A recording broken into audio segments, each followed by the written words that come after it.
Hey guys, what is going on? So I just wanted to talk about the Ecdysterone that I got. A lot of people have been asking me, what brand I'm going to use. Obviously, I'm still using my Turkesterone, but when I'm done with that, I'm going to transition over to Ecdysterone. So I basically, had a bunch of people giving me input. I've had people doing this for months now. It's not just like ever since I said it. And one that I've been recommended multiple times, and one that is actually the cheapest, if not one of the cheapest that I found, was from Muscle Empire. So that's the kind that I got. Again, still going to be using Turk. I'm not going to transition into that until I'm done with it. But that is the stuff that I got. So Muscle Empire, you can no longer get it on HR supplements, which is where, people got it. And that's, from my understanding, the best price. You can get capsules. You can get 60 count, 180 count. And then you can get powder. So I think the powder is still available on that site. Otherwise, you can go on eBay. And, for me personally, I ended up buying the capsules. But they are, sold out on that site. So depending on, which route you want to take, how long you're willing to wait, they may come back into stock. But for me, I plan to take them 6 times a day, the same way that I am with Turkesterone, or, minimum I'd be doing, 4 times a day.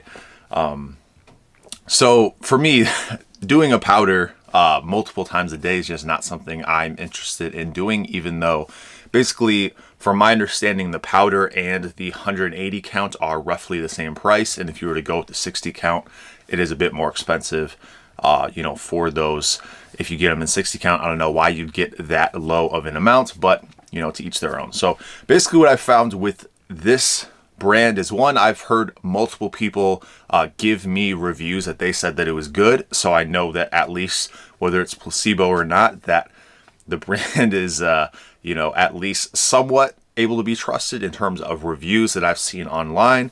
Seems like people are saying that it works as well, and it is, like I said, probably the cheapest one that I found. And the reason that I wanted to do this, so obviously I saw really good results with Turkesterone. It's not like I, was antsy to get off Turkesterone or anything like that. But the main complaint, and this is the reason why I said it before, the main complaint with that is, the price. A lot of people are like, oh, how can you afford to go through a $50, $60 bottle every 10 days, right? So this is either 1/3 or 1/4 of the price.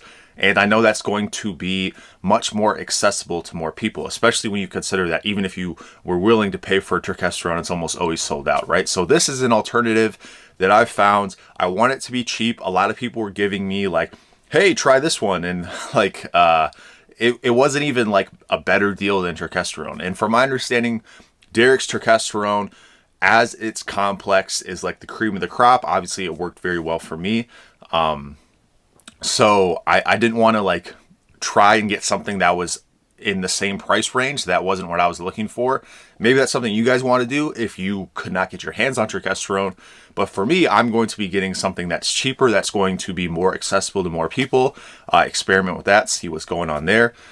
Because again, I feel for those people. If you are trying to get a, natural supplement that is going to not necessarily be all that anabolic relative to, other things, you probably don't want to pay a ton of money if it's not going to be super duper effective. And I'm not saying that Turkesterone isn't effective. I'm just saying for a lot of people, the amount of results you get relative to the price is just not worth it. So for me, it made a lot more sense to go for a cheaper option. If you want to get the cream of the crop, the one that I found to be effective, that other people have found to be effective, obviously Turkesterone will be restocked at some point.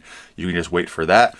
But if you're not willing to wait, or if you want something that's cheaper, that's kind of what I'm trying to do and experiment with that. And other brands I can't speak on. A lot of people ask me is this brand good? Is this brand good? I don't know. I've only tried Turkesterone. I'm not the Turkesterone expert. I'm not the Ecdysterone expert. I'm just a guy who is experimenting with these things. That's all I'm trying to do. And it seems like there are enough people interested that I will continue to do this and report and, see what happens. So anyway, that's all I got to say about that. I'll keep you updated, and I'll talk to you soon.